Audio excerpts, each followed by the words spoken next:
और इस वक्त आपको एक बड़ी खबर दे रहे हैं। खबर ये है कि शिमला नगर निगम चुनाव के लिए डोर टू डोर प्रचार जो है वो जारी है और इसको लेकर बड़े बड़े दिग्गज भी जो है वो इस वक्त सड़कों पर है, डोर टू डोर प्रचार कर रहे हैं।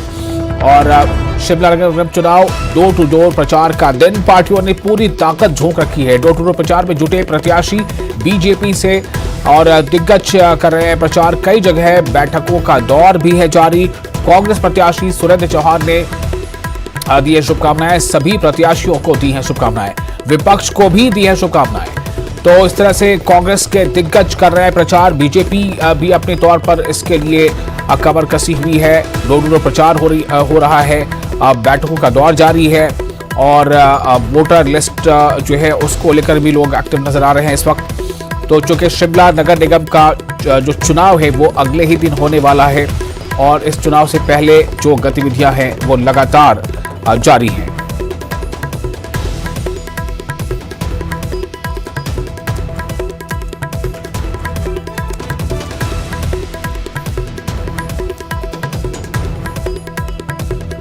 तो कई जगह बैठकों का दौर जारी है, डोर टू डोर प्रचार हो रहा है और जिस तरह से शिमला नगर निगम के चुनाव को लेकर जो प्रचार दिखा है, इसमें दोनों पार्टियों के तौर से, खासतौर से बीजेपी और कांग्रेस दोनों पार्टियों की तरफ से बड़े बड़े नेता इसमें शामिल रहे। बीजेपी के लिए जहां केंद्रीय मंत्री अनुराग ठाकुर ने भी प्रचार किया, वहीं कांग्रेस की तरफ से सीएम सुक्खू खुद प्रचार करते नजर आए। और आज जो है वो डोर टू डोर प्रचार का दिन है। तैयारियां जो है लगभग मुकम्मल कर ली गई हैं इसको लेकर। जो कल वोटिंग हो रही है इसमें इस वोटिंग को लेकर जो सरकारी अमला है वो भी अपनी तैयारियों में मसरूफ है। रणवीर जुड़ चुके हैं हमारे साथ ज्यादा जानकारी के साथ। Ranveer, door to door campaign का वक्त है और एक दिन बाकी रह गया, बल्कि ये कह ले तो कुछ घंटे बाकी रह गए हैं और जिसके बाद जो है वोटिंग होनी होगी। जो प्रचार के दौर में जो गहमा गहमी नजर आ रही थी और अब जबकि जो भोपू का प्रचार या बड़े पैमाने पर प्रचार वो उसका दौर खत्म हो चुका है, डोर टू डोर कैंपेनिंग हो रही है, आज किस तरह की गतिविधि आप देख रहे हैं दोनों पार्टियों के तौर से? और दूसरी भी जो पार्टियां या जो निर्दलीय भी अगर मैदान में है तो आज क्या आपको नजर आ रहा है, वहां गहमा गहमी किस तरह की है?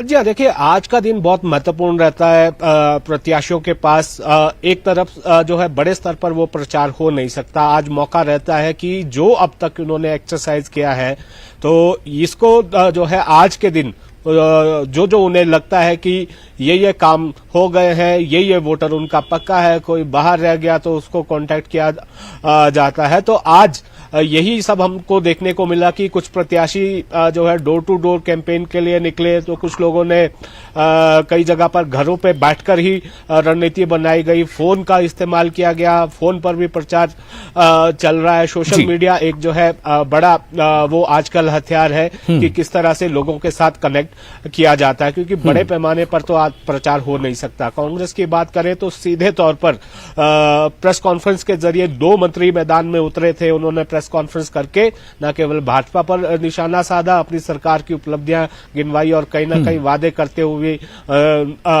नजर आए हैं और भाजपा की तरफ से भी यही देखने को मिला है। तो देखिए हम जिस जगह पर कवरेज के लिए गए थे, छोटा शिमला वार्ड में, हमने देखा कि उस वक्त तो वो अकेले नजर आ रहे थे जो वहां से प्रत्याशी है कांग्रेस के, लेकिन हमने देखा कि किस तरह उनके हाथ में जो मतदाताओं की सूची है, वोटर लिस्ट है, उसमें वो देखिए वो गणित बिठाते हैं कि कौन मेरा है, कौन मुझे वोट दे सकता है, किसे जो है किस तरीके से अपनी तरफ मोड़ा जाता है। तो वो फोन कॉल्स भी लगातार चल रही थी। तो ऐसा ही जो दौर है वो सभी प्रत्याशियों का चल रहा है। बड़े नेताओं की बात करें तो ये जानकारी निकल कर आई है कि मुख्यमंत्री भी फीडबैक लेते हुए नजर आ रहे हैं और उन्होंने भी जो है जो अंतिम दौर में रहता है, जिस तरह का आज का दिन रहता है, कि वो तमाम सारी कोशिशें आज भी की जाती है, मैन टू मैन मार्किंग जिसे कहा जाता है। प्रतिभा सिंह की बात करें, उनकी तरफ से भी सभी प्रत्याशियों से जो है आग्रह किया गया है, शुभकामनाएं उन्हें दी गई है। और देखिए आज की रात जो है कयामत की रात होती है। जिस तरह से आरोप लग रहे हैं, पिछले कल जो शराब वाला प्रकरण सामने आया है, तो इसको लेकर भी चौकन्ने हैं।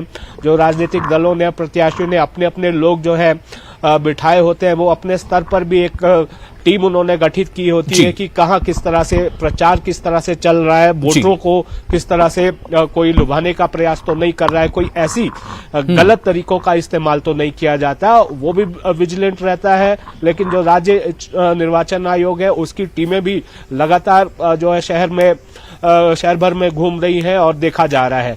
देखिए यहाँ पर अब रणवीर कुछ खबरें इस तरह की भी हैं कि एक तो प्रतिबंध रहता है, अभी शराब की दुकानें हैं, शराब की बिक्री है या मादक पदार्थ, ऐसी कुछ चीजें हैं। इसी बीच खबर ये भी आई है कि कुछ लिंक यानी कि एक सियासी असर रसूख रखने वाले किसी व्यक्ति की गाड़ी से बोतलें बरामद हुई हैं शराब की, और तो इस तरह इसको लेकर कितना चौकस नजर आ रहा है पूरा अमला। जाहिर है ये जो राज्य निर्वाचन आयोग की जिम्मेदारी है, और साथ ही साथ ये कि कुछ गड़बड़ी ना हो चुनाव से ठीक पहले। किस तरह की गड़बड़ी हो सकती है, क्या वहां का ट्रैक रिकॉर्ड रहा है? जी हाँ, देखिए इस तरह की बातें जो है अक्सर चुनावों में देखी जाती है। और यहाँ पर जो पिछले कल रात 10 बजे का यह मामला सामने आया था, जब चलौठी इलाके में एक गाड़ी में कथित तौर पर जो है शराब की 4 बोतलें बरामद हुई, और उसमें फिर बाद में ये खुद सामने आया कि जो पूर्व में मेयर रही थी सत्या कौंडल, वो सुबह आकर किस तरह से उन्होंने बयानबाजी की है, उन्होंने आरोप लगाया है, वो जो है रोती हुई भी नजर आई। रोते रोते उन्होंने न्याय की गुहार लगाई कि उनके बेटे को जो है साजिश के तहत फंसाया जा रहा है। तो कांग्रेस की तरफ से भी उस पर पलटवार किया गया कि ये अनैतिक कार्य भाजपा कर रही है।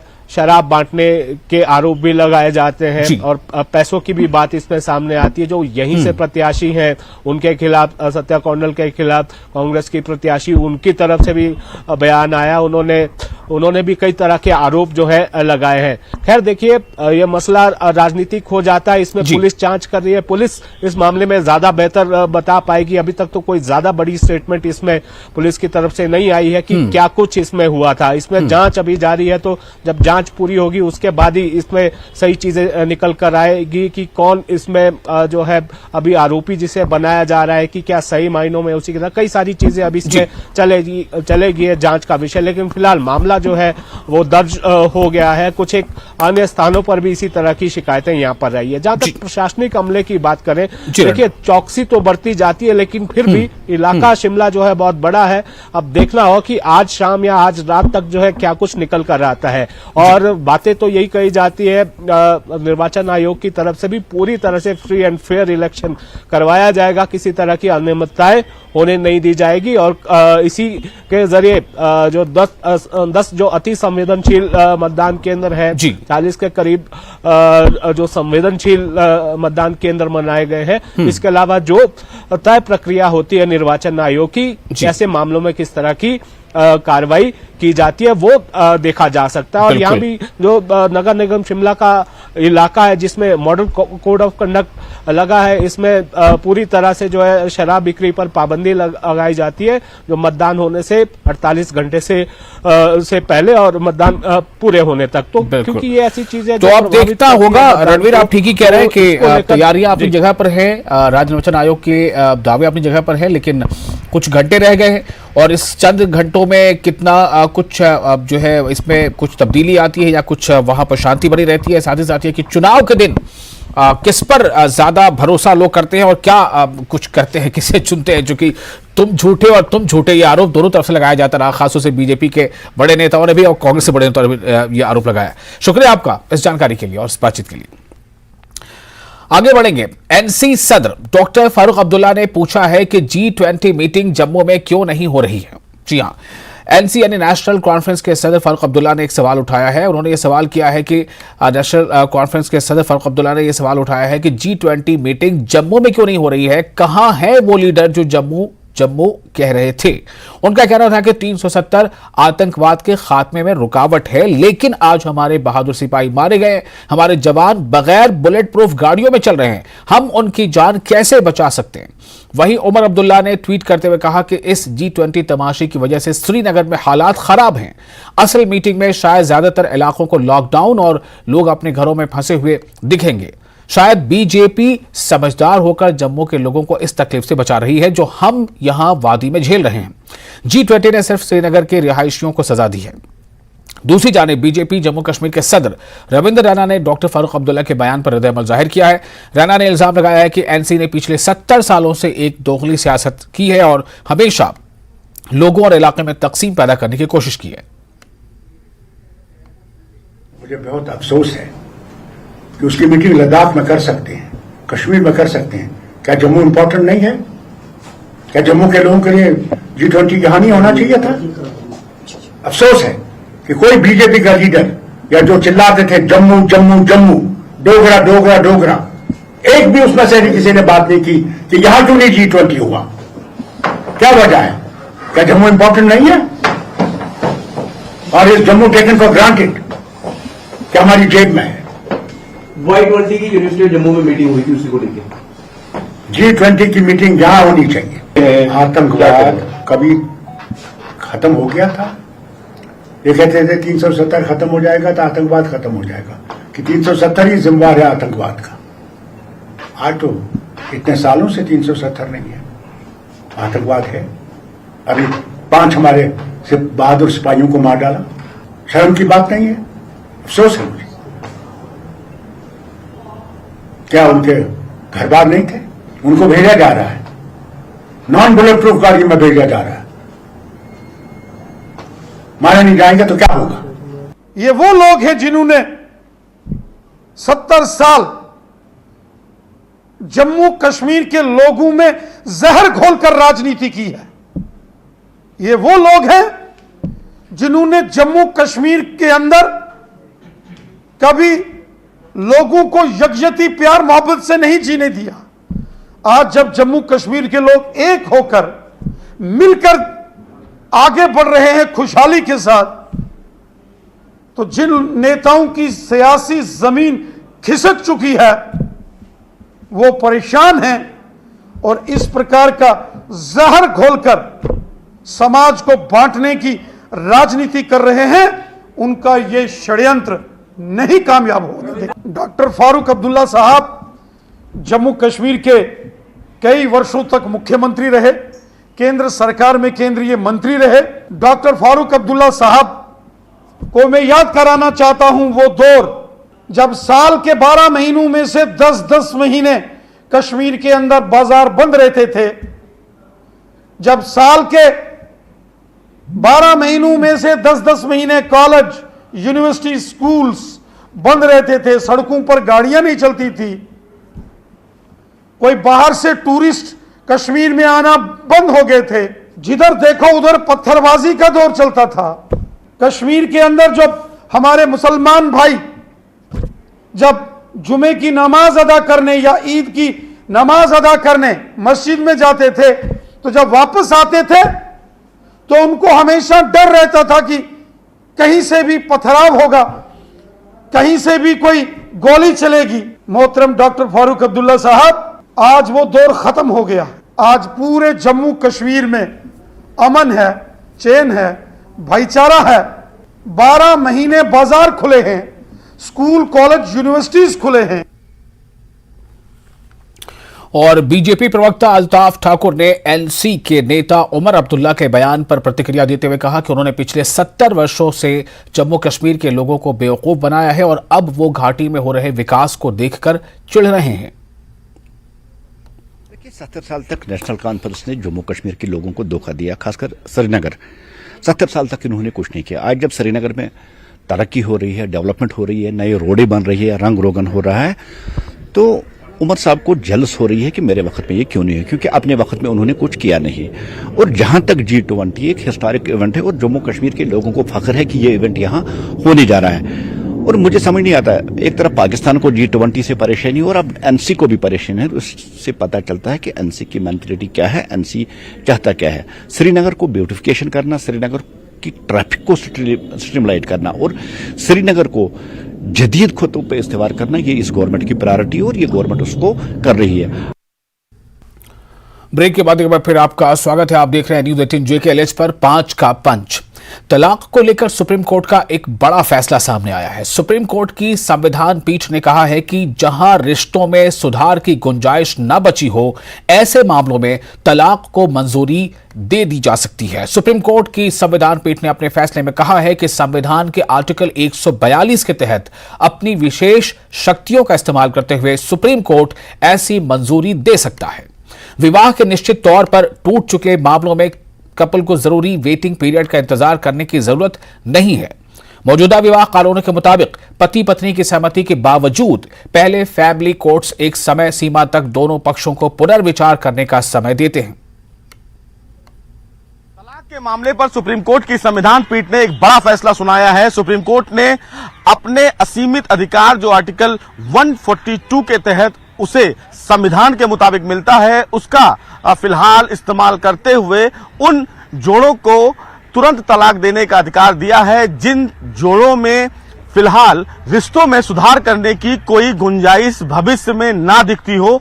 सुप्रीम कोर्ट ने अपने फैसले में यह स्पष्ट कर दिया कि अगर कोई भी शादीशुदा जोड़ा जो तलाक के लिए अपील करता है और ऐसे में अगर उसके रिश्ते में कोई सुधार की गुंजाइश नहीं होती है तो बिना कूलिंग पीरियड के उसे तलाक देने का तुरंत अधिकार अदालत को है। हालांकि इससे पहले एक व्यवस्था थी जिसमें यह कहा गया था कि अगर किसी भी शादीशुदा जोड़े को तलाक के लिए संबंधित कोर्ट में अपील करना पड़ता था तो जो मिनिमम समय होता था कूलिंग पीरियड का वो 6 महीने होता था। लेकिन सुप्रीम कोर्ट ने यह कहा कि अगर ऐसे मामले सुप्रीम कोर्ट तक पहुंचते हैं तो बिना कूलिंग पीरियड के ही उनकी अर्जी को फिलहाल मंजूर करके तुरंत तलाक देने की इजाजत सुप्रीम कोर्ट ने अपने फैसले में दे दी है।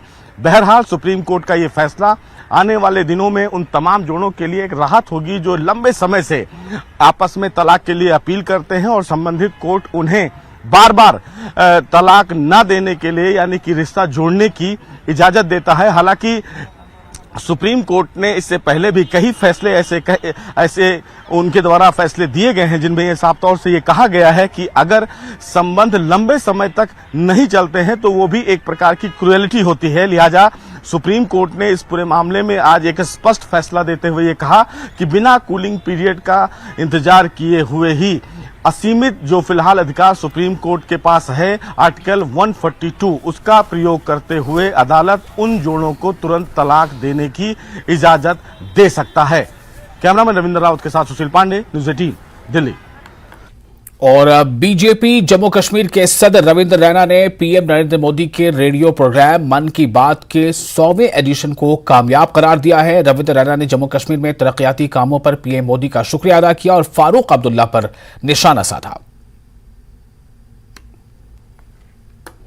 माननीय प्रधानमंत्री श्रीमान नरेंद्र मोदी साहब द्वारा संचालित मन की बात का जो कार्यक्रम है उसका 100वां एपिसोड पूरे भारत के साथ साथ पूरे जम्मू कश्मीर के अंदर बड़ी धूमधाम और उत्सव की तरह मनाया गया। मैं हृदय से जम्मू कश्मीर की जनता का,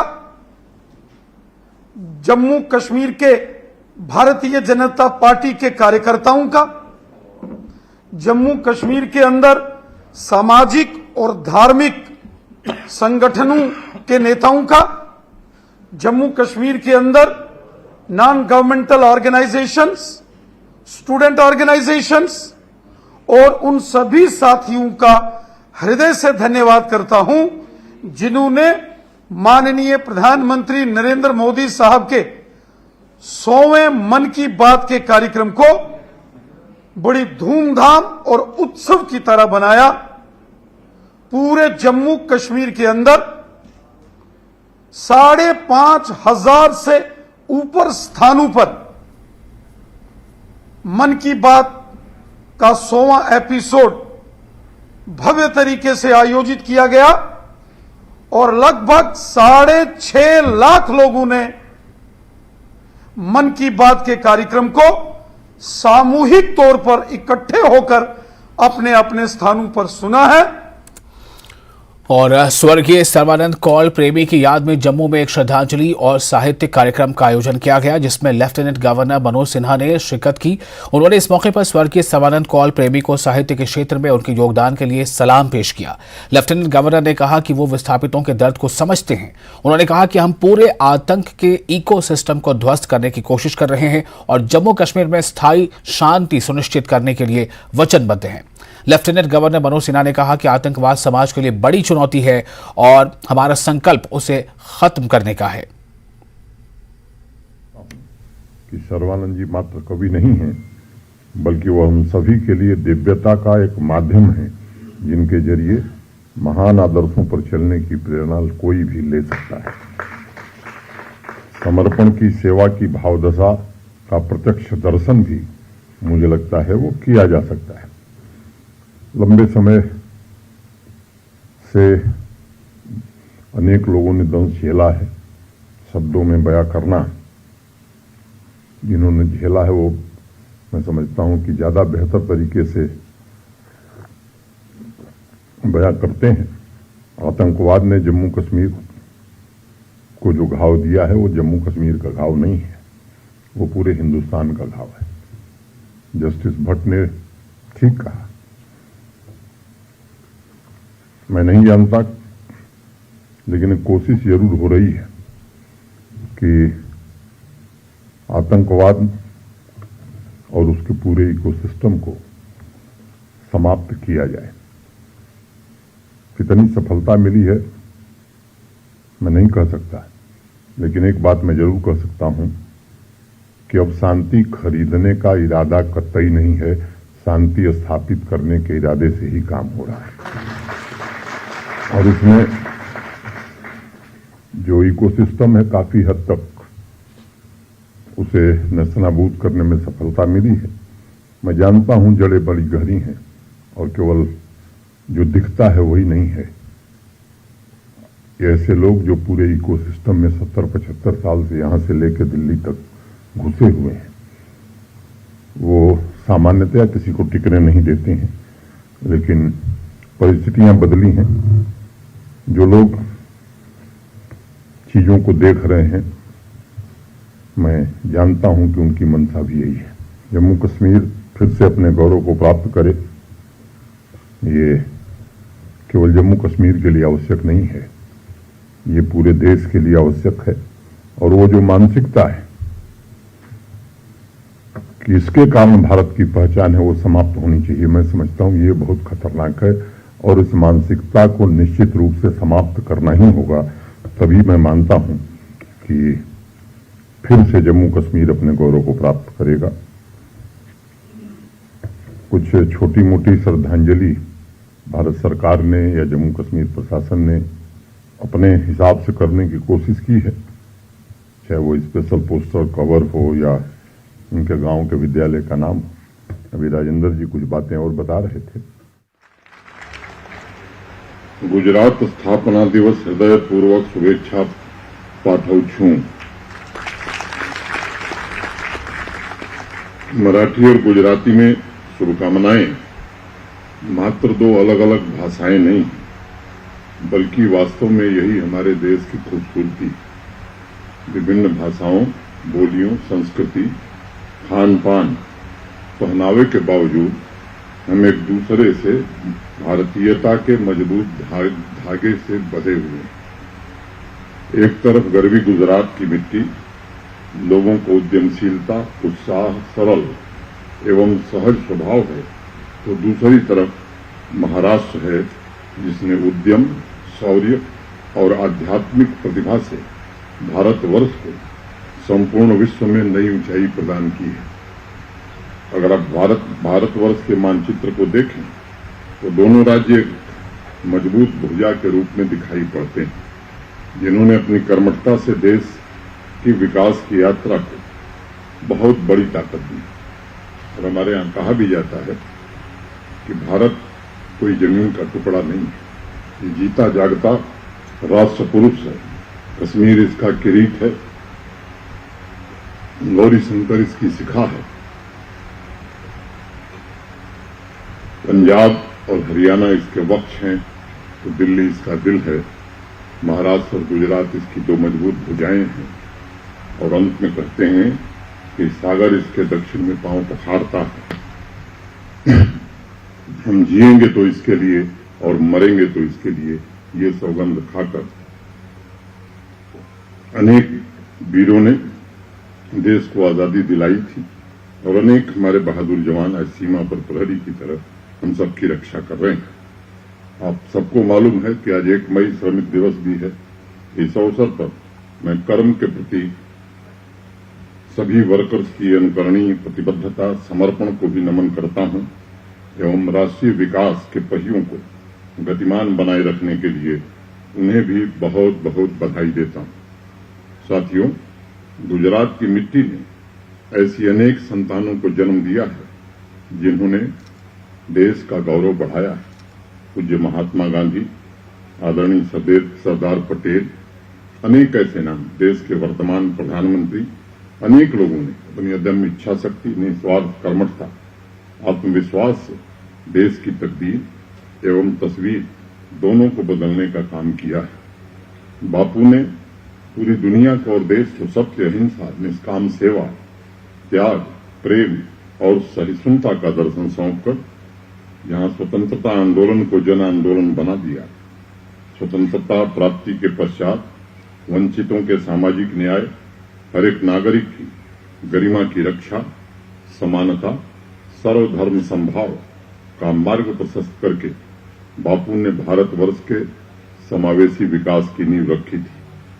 और उन्होंने माई फिलॉसफी ऑफ लाइफ पुस्तक में हमें जीवन का एक बहुत ही महत्वपूर्ण सूत्र भी दिया था। उन्होंने लिखा था, कुछ आंतरिक सिद्धांत होते हैं जिन पर समझौता नहीं होता तथा व्यक्ति को उन सिद्धांतों पर चलने के लिए अपना जीवन कुर्बान करने के लिए सदैव तैयार रहना चाहिए। बापू का जीवन हमें प्रेरणा देता है। इंसान के सामने चाहे जितनी भी कठिन परिस्थितियां आएं, उन्हें अपने सिद्धांत से कभी पीछे नहीं हटना चाहिए। आज गुजरात स्थापना दिवस के अवसर पर हम सभी को बापू के आदर्शों का अनुसरण करने का संकल्प दोहराने की प्रबल आवश्यकता महसूस होती है। हमें एक भारत श्रेष्ठ भारत के निर्माता लौह पुरुष सरदार वल्लभ भाई पटेल के आदर्शों एवं सपनों को भी स्मृति पटल पर जीवंत बनाए रखने की आवश्यकता है। भारत को संगठित रखने, उसे अपने पैरों पर खड़ा करने में सरदार पटेल ने अतुलनीय योगदान दिया है। उन्होंने हमें हर क्षण मेहनत करने का संकल्प दिया। मुझे स्मरण है, जुलाई 1948 के कार्यक्रम में सरदार पटेल ने कहा था, भारत के सभी वीर पुत्रों का ये कर्तव्य है कि वे देखें कि विकास की गति पीछे ना जाकर आगे की ओर हो। हमें यह बात समझनी चाहिए कि यदि हमें विश्व में अपना सम्मानजनक स्थान बनाना है तो यह केवल कहने से नहीं होगा, बल्कि इसके लिए हमें हर क्षण मेहनत करनी होगी। आज जब भारतवर्ष वैश्विक परिदृश्य पर तेजी से उभर रहा है, हमें सरदार पटेल के विचारों तथा उनके जीवन कार्यों से प्रेरणा लेकर स्वयं राष्ट्र को निर्माण के लिए समर्पित करने की आवश्यकता ज्यादा महसूस हो रही है। साथियों, गुजराती में अक्सर एक कहावत कही जाती है, टीपी टीपी सरोवर बंधाए, बूंद बूंद से ही झील बनती है। माननीय प्रधानमंत्री जी ने देश के एक एक नागरिकों की संकल्प शक्ति को निर्माण कार्यों में लगाकर भारत की तस्वीर बदलने का एक भगीरथ प्रयास किया है। विश्व की 5वीं सबसे बड़ी अर्थव्यवस्था हर एक सेक्टर में आज जबरदस्त छलांग लगाने को तैयार है। विदेशों में बसे जो भारतीय परिवार हैं, उनके अंदर एक नया आत्मविश्वास पैदा हुआ है। माननीय प्रधानमंत्री जी ने भारतवर्ष का सदियों पुराना गौरव पुनर्स्थापित करने का काम किया है। अपने तप और त्याग से देश के विकास को नई दिशा दी है। 5 अगस्त 2019 को सरदार पटेल के अधूरे सपने को भी पूरा किया है। इस अमृत काल में देश के युवाओं में नए हौसलों को जागृत करके प्रधानमंत्री जी ने एक लक्ष्य, एक निश्चय होकर भारत को विश्व का सबसे शक्तिशाली राष्ट्र बनाने का सपना भी हम सबको सौंपा है। आज विश्व अनेक मोर्चों पर चुनौतियों का सामना करते हुए भारत की महान सभ्यता, मूल्यों, आदर्शों को अपना रहा है। और मैं कहना चाहता हूं, सन 2023 में विश्व अगर किसी संदेश को लेकर आज आगे बढ़ रहा है तो वो हमारे ऋषियों मुनियों का वसुधैव कुटुंबकम अर्थात विश्व एक परिवार है का संदेश है। आज इस पावन अवसर पर मैं गुजरात के सपूत महान स्वतंत्रता सेनानी श्यामजी कृष्ण वर्मा को भी स्मरण करना चाहूंगा। भारत के भविष्य की नींव के निर्माण में श्यामजी कृष्ण वर्मा का अप्रतिम योगदान रहा है। हर क्षण देश की एकता अखंडता की रक्षा करके विकास के महायज्ञ में अपनी आहुति देकर ही उन्हें सच्ची श्रद्धांजलि दी जा सकती है। साथियों, 17 जनवरी 1948 को मुंबई के चौपाटी पर सरदार पटेल ने एक बड़ी सभा की थी। उन्होंने देश के बंटवारे के बाद पैदा हुए परिदृश्य को सामने रखते हुए वहां इकट्ठी हुई भीड़ से कहा था, मैं अपनी कहानी सुनाने नहीं आया, बल्कि हमें क्या करना चाहिए ये सुनाने आया। वह देश की आर्थिक राजधानी में नई ऊर्जा का संचार करने गए थे। उन्होंने कहा था, मुंबई का हिंदुस्तान में पहला नंबर है। इतिहास में महाराष्ट्र को अर्थ, आध्यात्म, शौर्य एवं बलिदान की धरती के रूप में जाना जाता है। छत्रपति शिवाजी महाराज, बाजीराव माधवराव पेशवा, होलकर, सरदार शिंदे जैसे अनेक महापुरुषों ने मां भारती की सेवा और राष्ट्रीय एकात्मता के लिए अपने आप को समर्पित कर दिया था। अब भारत के किसी भी तीर्थ स्थान पर जाइए, वहां आपको अहिल्याबाई होलकर का नाम अवश्य सुनाई पड़ेगा। महाराष्ट्र में जन्मे संत नामदेव की आध्यात्मिक ऊर्जा सिर्फ वहीं तक सीमित नहीं है, बल्कि कश्मीर से लेकर कन्याकुमारी तक उनके लिखे दोहे एवं अभंग सुनाई पड़ते।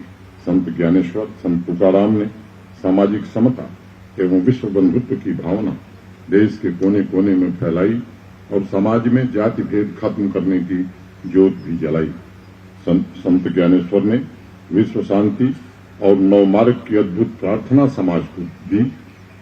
दुरितांचे तिमिर जावो विश्व स्वधर्म सूर्य पाहो, जो जे वांछिल तोते लाहो प्राणी जात। यह समस्त मानव जाति के कल्याण का मार्ग था। देश की आजादी के लड़ाई में नई ऊर्जा का संचार करने वाले लोकमान्य बाल गंगाधर तिलक, वीर सावरकर तथा महान समाज सुधारक महात्मा फूले महाराष्ट्र की मिट्टी में ही पैदा हुए थे। इन सभी महापुरुषों ने देश की भावनात्मक एकता के लिए निरंतर प्रयास किया और देश की संस्कृति को विविधतापूर्ण तथा समृद्ध बनाया। डॉक्टर भीमराव अम्बेडकर जी ने आज हम सबको बराबरी का अधिकार दिया। आज पूरा देश गणेश उत्सव मनाता है, लेकिन देश का सबसे पहला सार्वजनिक गणेश उत्सव पुणे में 1893 में मनाया गया। उस समय अंग्रेजी हुकूमत तरह तरह के षड्यंत्र करती थी कि इस तरह के उत्सवों का आयोजन न हो, लेकिन बाद के वर्षों में लोकमान्य तिलक ने लोगों से कहा कि गणेश की आराधना करते वक्त स्वतंत्रता और साम्राज्य की मान करने की हमारी परंपरा रही है। 1907 में उन्होंने गणेश उत्सव के अवसर पर कहा था कि अगले गणेश उत्सव तक आपके मन में स्वतंत्रता के लिए उत्कंठा और तीव्र होगी। मैं ऐसी कामना करता हूं कि आपकी कोशिशों को एक न एक दिन फल जरूर मिले। अगर देखा जाए तो उद्योगों के अलावा महाराष्ट्र ने शिल्प कला, संगीत, सिनेमा, नाटक जैसे क्षेत्रों में प्रगति का सर्वोत्कृष्ट उदाहरण देश के सामने प्रस्तुत किया है। आज ये हमारा सौभाग्य है कि गुजरात एवं महाराष्ट्र स्थापना दिवस के अवसर पर भारत माता को बेड़ियों से आजाद कराने वाले अनेक महान पुरुषों का स्मरण करने का मौका हम सबको मिला है। माननीय प्रधानमंत्री जी के नेतृत्व में पूरा देश कंधे से कंधा मिलाकर इन महापुरुषों के सपनों को साकार करने की कोशिश कर रहा है। हम सभी अपने लक्ष्यों में सफल हों, मैं ऐसी कामना करता हूं। महाराष्ट्र एवं गुजरात के भाई बहनों को इस शुभ अवसर पर पुनः एक बार फिर से बहुत बहुत बधाई देता हूं। अंत में मैं मराठी कविता की 2 पंक्तियों के साथ अपनी वाणी को विराम दूंगा। पखानाम क्षितिज नसते त्याना फक्त झेपेच्या कवेत मावळा रे आवाहन असते। पंखों को क्षितिज का लक्ष्य नहीं होता, उन्हें तो ऊंची उड़ान का आह्वान होता है। आइए इसी संकल्प के साथ हम सब मिलकर विकास की नई ऊंचाइयों को प्राप्त करें। यही बात करते हुए आप सबके प्रति हृदय से कृतज्ञता ज्ञापित करते हुए मैं अपनी बात पूरी करता हूं। यहाँ आपके सूक्ष्म जलपान और चाय का भी प्रबंध है, ये भी विनती करता हूं। आइए आपके आतिथ्य का अवसर पाकर हम सब गदगद हैं। बहुत बहुत धन्यवाद। जय हिंद।